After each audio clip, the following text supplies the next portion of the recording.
তো লাস্ট ভিডিওতে আমরা মডেল কোশ্চেন পেপার 2 এর অর্থাৎ দ্বাদশ শ্রেণীর গণিতের উপর যে মডেল কোশ্চেন পেপার 2 ছিল তার আমরা ভিএসএ টাইপ অর্থাৎ ভেরি শর্ট অ্যান্সার টাইপ বা অতি সংক্ষিপ্ত প্রশ্নাবলীর প্রথম 7টা কোশ্চেনের সমাধান করেছিলাম।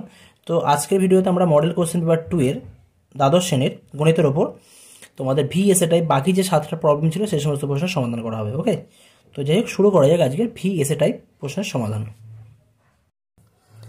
তো মডেল কোশ্চেন পেপার 2 এর পার্ট এ যে আমাদের একের দাগে যে কোশ্চেনগুলো ছিল, দু নম্বরে যে কোশ্চেনগুলো আছে আমরা প্রথম 7টা করেছিলাম। তো আজকে আমরা করব সি এর দাগের রোমান 4 থেকে আমরা কন্টিনিউ করব। সি এর দাগের রোমান 4 থেকে আমরা কন্টিনিউ করব। রোমান 4 কি দেওয়া আছে দেখো, -2,হাফ অন্তরালে ক্লোজড ইন্টারভ্যাল -2,হাফ অন্তরালে এফ(x) = x² + 2x + 1 অপেক্ষকের বৃহত্তম ও ক্ষুদ্রতম মান নির্ণয় করতে হবে। তো এখানে আমাদের কি দেওয়া আছে, তো এখানে আমাদের কোশ্চেনে কি দেওয়া আছে, -2,হাফ অন্তরালে এফ(x) = x² + 2x + 1 অপেক্ষকের বৃহত্তম ও ক্ষুদ্রতম মান নির্ণয় করতে হবে। তো এর জন্য প্রথমে আমরা কি করব, এই এফ(x) অপেক্ষকটা আমরা দেখব বর্ধিষ্ণু আর ক্ষয়িষ্ণু কোন অঞ্চলে হচ্ছে সেটা আমরা চেক করে দেখব। কোন অঞ্চলে এটা বর্ধিষ্ণু হচ্ছে বা ক্ষয়িষ্ণু হচ্ছে সেটা আমরা চেক করে দেখব। ঠিক আছে, আচ্ছা এফ(x) সমান দেখা যাক কি হয়। এফ(x) সমান কি দেওয়া আছে আমাদের, এফ(x) সমান দেওয়া আছে x² + 2x + 1 অর্থাৎ x + 1 তার হোল স্কয়ার, পরিষ্কার এটা দেওয়া আছে, অর্থাৎ এফ(x) এর মান অলওয়েজ পজিটিভই হবে। ঠিক আছে, আচ্ছা তাহলে আমি যদি এখন ডেরিভেটিভ করি x এর সাপেক্ষে, যদি আমরা একবার অবকলন করি তাহলে কি পাবো, 2 টাইমস x + 1। তাহলে এখান থেকে বলতে অতএব f(x) > 0 হবে যখন 2 × x + 1 > 0 হবে। অর্থাৎ বলতে পারি x + 1 এটা গ্রেটার অর ইকুয়াল টু বলতে পারি, গ্রেটার অর ইকুয়াল টু 0 হবে যদি যখন 2 Times x + 1 greater or equal to 0 হবে, কারণ f(x) এর মান 2 × x + 1 আমরা জানি। তাহলে এখান থেকে বলতে পারি x + 1 গ্রেটার ইকুয়াল টু 0 হতে হবে। তাহলে আমরা বলবো x greater or equal to -1 হতে হবে, তাই তো। অর্থাৎ যদি x এর ভ্যালু -1 বা -1 এর চেয়ে বড় হয় তাহলে f(x) অপেক্ষক কী হয়ে যাচ্ছে, এখানে আমাদের বর্ধিষ্ণু অপেক্ষক হয়ে যাচ্ছে, অর্থাৎ ইনক্রিজিং ফাংশন। আচ্ছা এখন x এর রেঞ্জটা দেওয়া আছে -2 থেকে হাফের মধ্যে দেওয়া রয়েছে, আর এখানে x এর রেঞ্জ কত হচ্ছে, -1 এর চেয়ে বড়। তার মানে যদি আমরা ড্র করি এখানে আমার দেওয়া রয়েছে x এর রেঞ্জ, এখানে 0 আছে, -1 -2, আর এখানে আমাদের হাফ রয়েছে, সাপোজ এখানে হাফ রয়েছে। তাহলে এই জায়গা থেকে এই জায়গার মধ্যে আমাদের x এর রেঞ্জটা দেওয়া ছিল, আর এখানে আমরা কি পাচ্ছি, x এর রেঞ্জ এটা -1 আছে, এখানে এটা -2, এটা হাফ। তো এখানে x এর রেঞ্জ কী আছে না, -1 এর চেয়ে বড় হলে কী হবে, ফাংশনের ভ্যালু ক্রমশ বর্ধিষ্ণু হবে, ফাংশনের ভ্যালু অলওয়েজ বর্ধিষ্ণু হবে। তো যদি বর্ধিষ্ণু হয় তাহলে কী হবে, এখান থেকে অবশ্যই আমাদের এইখান থেকে এইখানে যাবে। তাহলে আমরা বলতে পারি এখান থেকে x এর রেঞ্জটা যদি আমরা চুজ করি, এখান থেকে আমাদের কম্বাইন করে বলতে পারি এই x গ্রেটার ইকুয়াল টু -1 আর -2 টু হাফ এর মধ্যে যদি আমরা কম্বাইন করে লিখি তাহলে এখান থেকে পাবো -1 less or equal to x less or equal to half. তার মানে x এর রেঞ্জটা আমরা পেয়ে যাচ্ছি এখান থেকে, অর্থাৎ এই রেঞ্জের মধ্যে f(x) ফাংশন কী হয় না, বর্ধিষ্ণু হয়। সুতরাং আমরা এই জায়গা থেকে বলতে পারি যে f(x) অপেক্ষক কি বলা আছে না, -1 less or equal to x less or equal to half এই অঞ্চলে বর্ধিষ্ণু হবে। তার অর্থ কি, x এর ভ্যালু যদি -1 হয় তখন f(x) অপেক্ষকের মান কিন্তু সবচেয়ে ছোট হবে এবং তারপর থেকে আস্তে আস্তে বাড়বে। যদি আমরা x এর মান -1 এর চেয়ে সামান্য বড় নিই, অর্থাৎ -1 এর চেয়ে সামান্য বড় মানে -1/2 -1/4 এইভাবে যেতে 0, তারপরে 1/4, তারপর 1/2 এইভাবে যদি যেতে থাকি তাহলে একসময় হাফ 1/2 এই পয়েন্টে f(x) এর মান ম্যাক্সিমাম পাবো বা চরম পাবো বা বৃহত্তম পাবো। তাহলে বলতে পারি ক্ষুদ্রতম মান কত হয়ে যাবে, f(-1) আর বৃহত্তম মান কত হবে, f(½ তো ক্ষুদ্রতম মান কি করবো না, f(-1), এখানে f(x) মান কত ছিল, x + 1 হোল স্কোয়ার, এটা তো always greater or equal to 0 x এর সমস্ত মানের জন্য হয়। তো এখানে x এর জায়গায় যদি আমরা -1 পুট করি তাহলে কি হয়, -1 + 1 হোল স্কোয়ার ইকুয়াল টু 0, তাহলে ক্ষুদ্রতম মান কত হয়ে যাচ্ছে, 0 হয়ে যাচ্ছে। আর এখানে x এর জায়গায় যদি আমরা 1/2 পুট করে দিই তাহলে কত হয়ে যাবে, 1/2 + 1 হোল স্কোয়ার মানে 3/2 হোল স্কোয়ার, তাহলে 9/4, অর্থাৎ ম্যাক্সিমাম ভ্যালু কত হবে, 9/4 আর মিনিমাম ভ্যালু 0 হবে।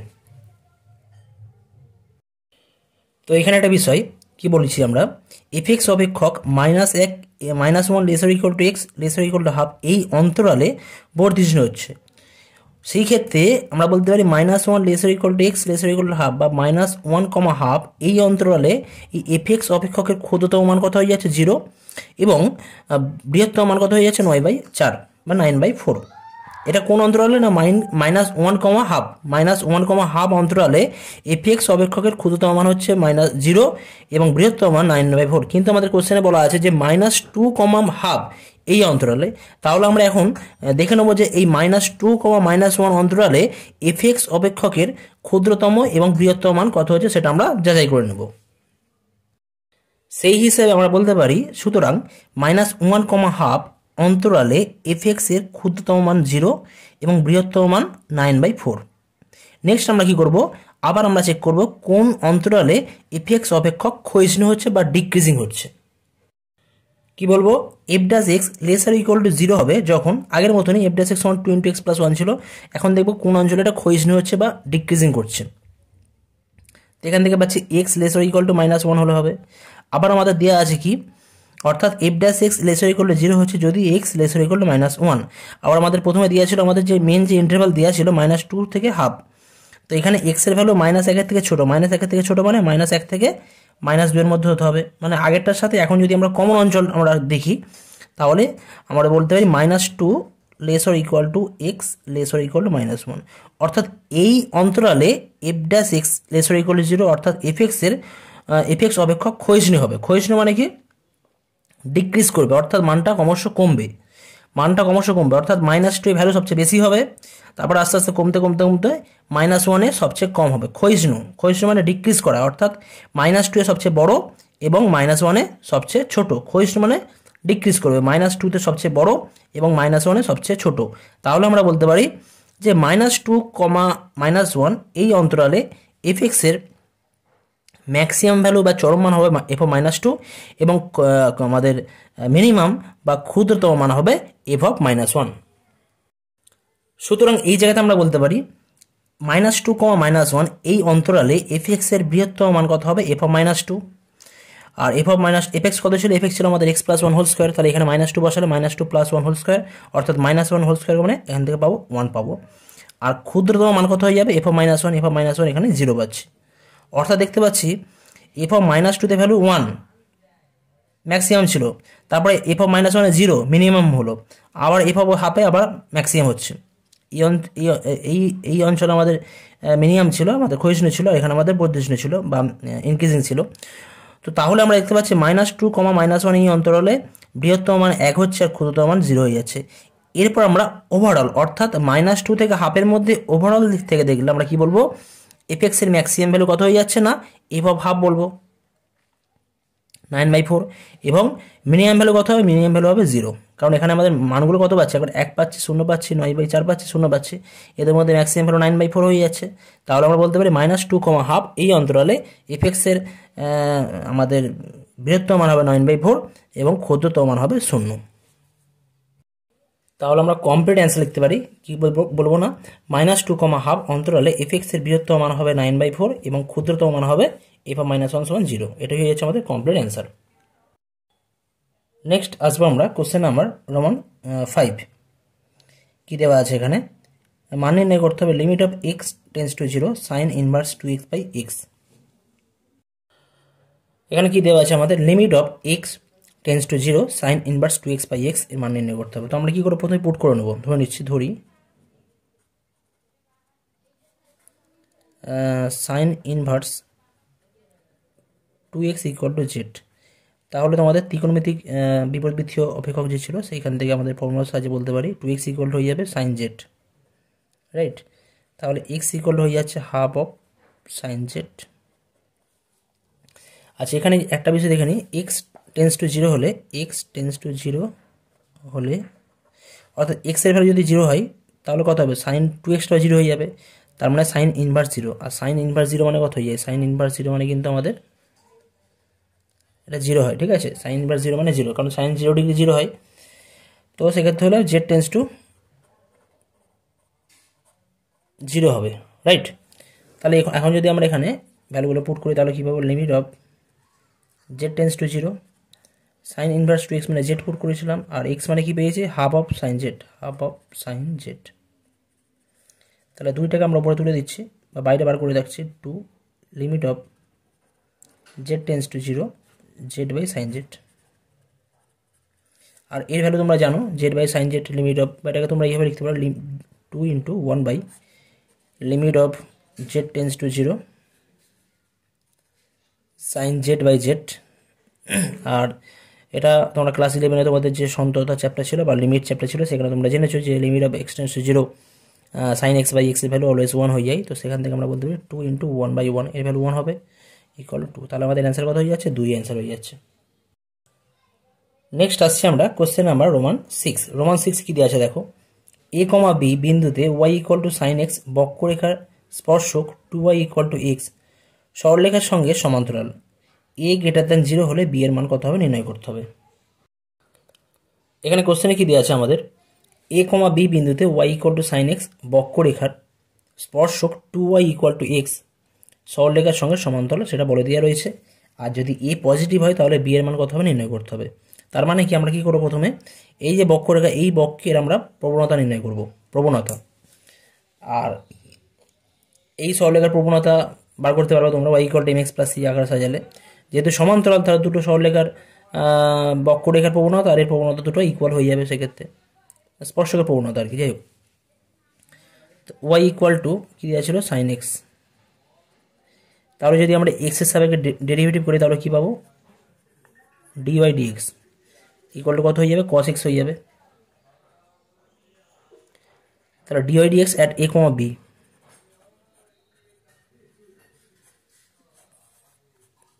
a, b পয়েন্টে, মানে x এর ভ্যালু a আর y এর ভ্যালু b বসালে কত হয়ে যাবে, cos a। R 2y = x implies y = half of x সরলরেখার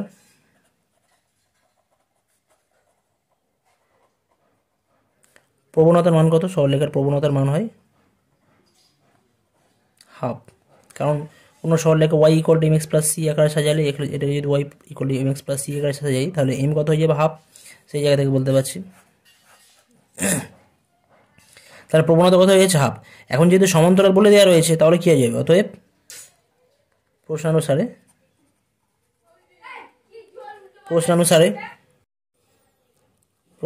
আমরা বলতে পারি,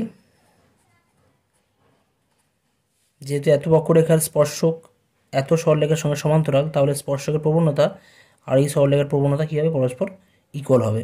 তো বক্ররেখার a, b বিন্দুতে স্পর্শকের প্রবণতা কত ছিল, cos a, আর আমাদের প্রবণতা কত হয়েছে, হাফ। তো তাহলে কি পাচ্ছি, cos a = হাফ পাচ্ছি। cos a = হাফ হলে এর অনেক মান হয়, তার মধ্যে এখানে বলে দিয়েছে এর মান পজিটিভ। তো এর মান পজিটিভ হলে আমরা এখান থেকে বলতে পারি a = 60 ডিগ্রি, তাই না, যেহেতু এর মান পজিটিভ দেওয়া আছে। এর অ্যাকচুয়ালি এখানে অনেকগুলো মান হয়, তার মধ্যে আমরা পজিটিভ মানটা নেব, ঠিক আছে। আচ্ছা, তো a 60 ডিগ্রি হলে তাহলে আমরা এই সমীকরণে বসিয়ে দিই। এখন এই সমীকরণে তো a, b দ্বারা স্যাটিসফাই হবে, কারণ এই বিন্দুটা বক্ররেখার উপর আছে, যেহেতু a, b বিন্দুটি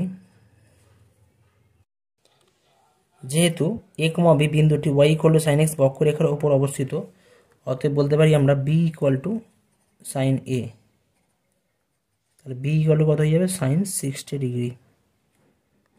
sin 60 মান কত, √3/2। তাহলে b = হয়ে যাচ্ছে √3/2।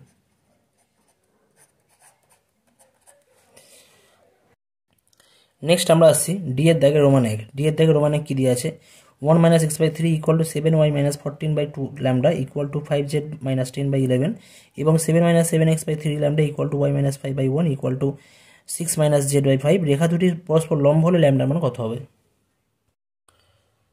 তো এখানে আমাদের দুটো সরলরেখা দেওয়া আছে, সরলরেখা দুটো বলা আছে কিনা পরস্পর লম্ব, তাহলে ল্যামডার মান কত হবে সেটা আমাদের নির্ণয় করতে হবে।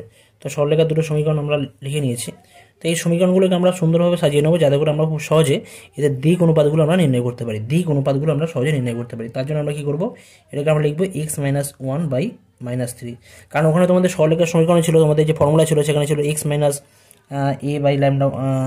x - x1/a = y - y1/b = z - z1/c। তো সেই হিসেবে আমরা লিখলে আমরা খুব সহজে দ্বিঘ অনুপাতগুলো আমরা নির্ণয় করতে পারবো। তাহলে এখান থেকে কী পাওয়া যাবে, 7 কমন নিলে পাওয়া যাবে এখান থেকে y-2, আর নিচে হয়ে যাবে 7টা নিচে নেমে আসলে 2λ/7 হয়ে যাবে এটা, রাইট। এখান থেকে 5 কমন নিলে পাবো z-2/11/5 পাওয়া যাবে, ঠিক আছে। একইভাবে এই যে সরলরেখাগুলো দেওয়া আছে এই সরলরেখার ক্ষেত্রে এখান থেকে আমরা -7 কমন নিলে হয়ে যাবে x-1, -7 কমন নিলে আর নিচে হবে 3λ/-7 ইকুয়াল টু এটা y-5/1 অ্যাজ ইট ইজ থাকছে, আর এখানে হবে z-6/-5, ঠিক আছে। আচ্ছা এখন কি বলে, তাহলে এই যে সরলরেখা দেওয়া ছিল অর্থাৎ এই সরলরেখার দ্বিঘ অনুপাত কি হবে, তাহলে এই জায়গা থেকে বলতে পারি আমরা প্রথম সরলরেখার দ্বিঘ অনুপাতগুলি হবে কোনটা না, -3, 2λ/7 আর 11/5, আর দ্বিতীয় সরলরেখার দ্বিঘ অনুপাতগুলি হবে 3λ/-7, 1, -5। এখন যেহেতু বলা আছে সরলরেখা দুটি পরস্পর লম্ব, সুতরাং আমরা এদের ডট প্রোডাক্ট 0 বলতে পারি।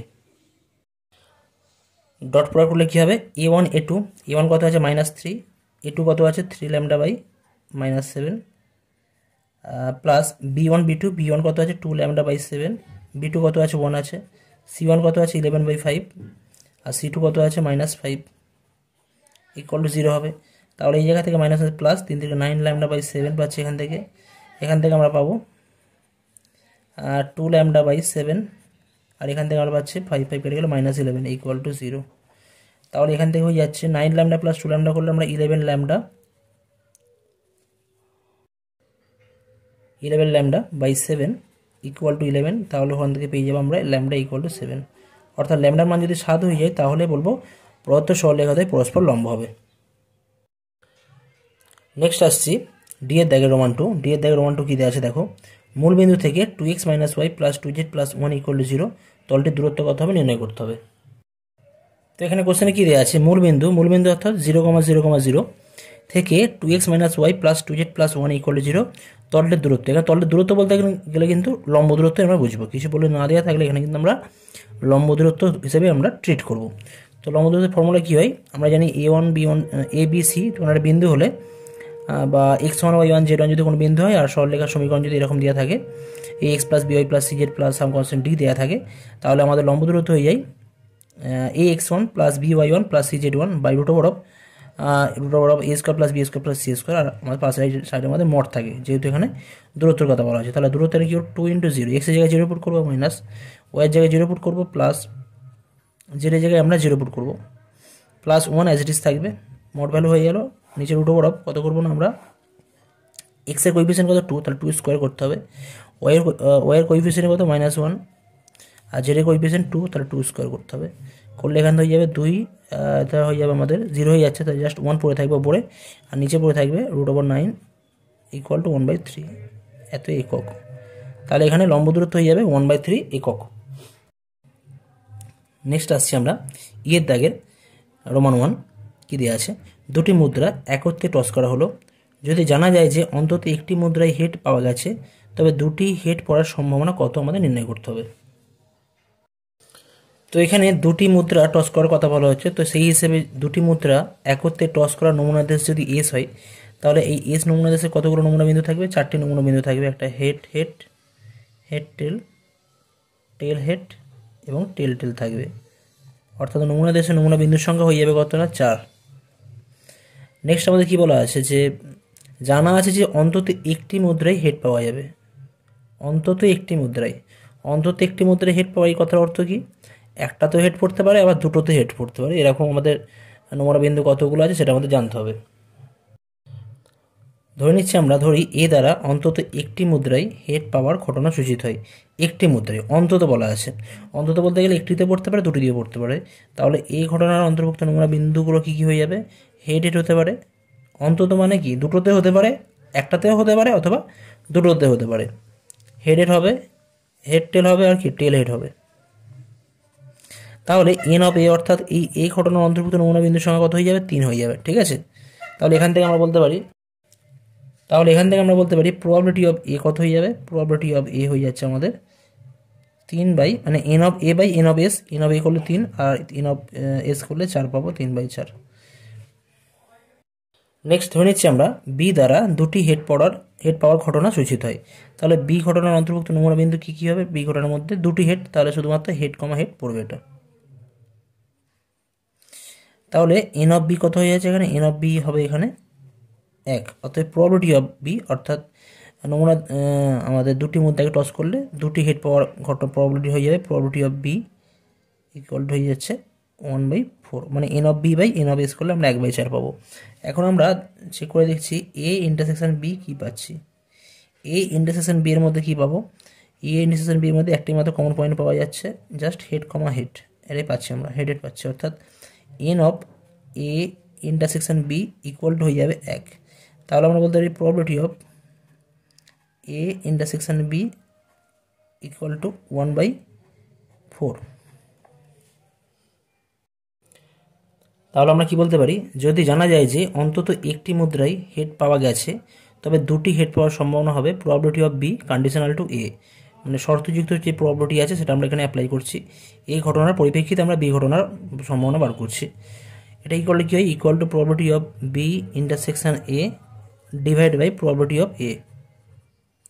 Probability of B intersection A আর probability of A intersection B দুটোই একই জিনিসই হয়। তো আমরা আগে probability of A intersection B বার করেছিলাম 1/4, আর প্রবাবিলিটি অফ এ আমরা জানি 3/4, সেটা অ্যাপ্লাই করলে এখান থেকে 4 কেটে গেলে 1/3 হয়ে যাবে। অর্থাৎ আমাদের অ্যাকচুয়াল যে অ্যান্সার সেটা 1/3 হয়ে যাচ্ছে এখানে। ইয়ের দাগের শেষ কোশ্চেন রোমান 2। একটি সম্ভাবনা চলক এক্স এর সম্ভাবনা ঘনত্ব বা প্রবাবিলিটি ডেন্সিটি ফাংশন দেওয়া আছে। অপেক্ষকটি হলো F x equal to K Times x minus 1 into 2 minus x, যেখানে এক্সের value 1 laser equal to x laser equal to 2, আর উন্নত ক্ষেত্রে ভ্যালু এফ এক্সের ভ্যালু 0। তাহলে কে এর মান কত হবে আমাদের নির্ণয় করতে হবে।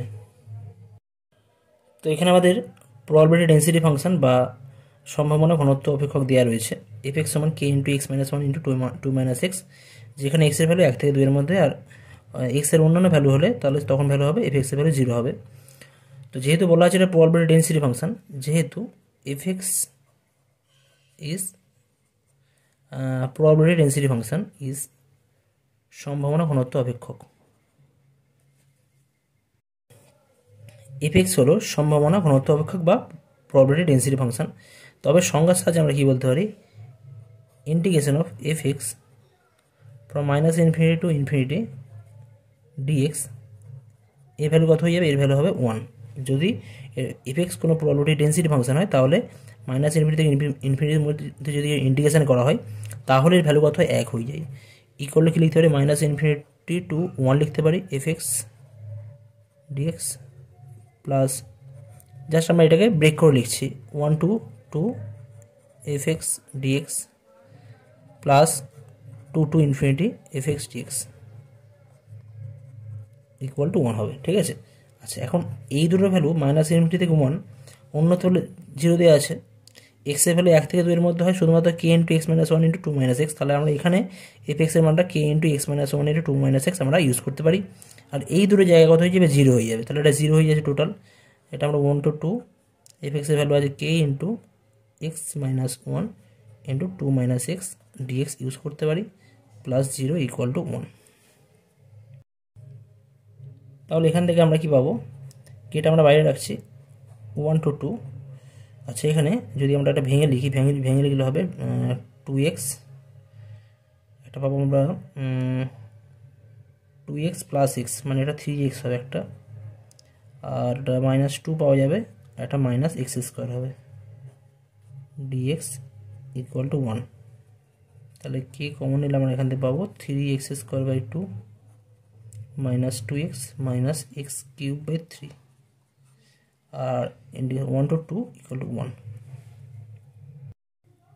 তাহলে এই ভ্যালুগুলো যদি আমরা এখানে এখন পুট করলে কী পাবো? কে ইন্টু 3 ইন্টু 4/2 3 2 6 পাবো, এটা 6 হবে, মাইনাস 4 মাইনাস 3 থেকে 9 3 7 7 2 2 4টা, আর 8/3 minus 3/2 plus 2 plus 1/3 equal to 1।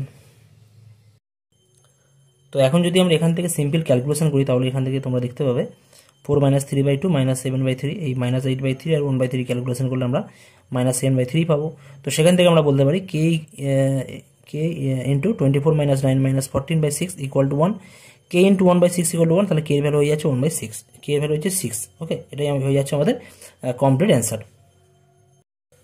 তো আজকের ভিডিওতে আমি এই পর্যন্ত করলাম, অর্থাৎ তোমাদের মডেল কোশ্চেন পেপার 2 MCQ আমরা পার্ট 1-এ দিয়েছি, আর পার্ট 2 পার্ট 3-তে আমরা তোমাদের VSA টাইপ বা অতি সংক্ষিপ্ত প্রশ্নের সমাধান প্রোভাইড করলাম। পরবর্তী ভিডিওতে আমরা আরও তোমাদের যে মডেল কোশ্চেন পেপার 3 আছে সেগুলো নিয়ে ডিটেলস আলোচনা করবো। ওকে, থ্যাংক ইউ সো মাচ।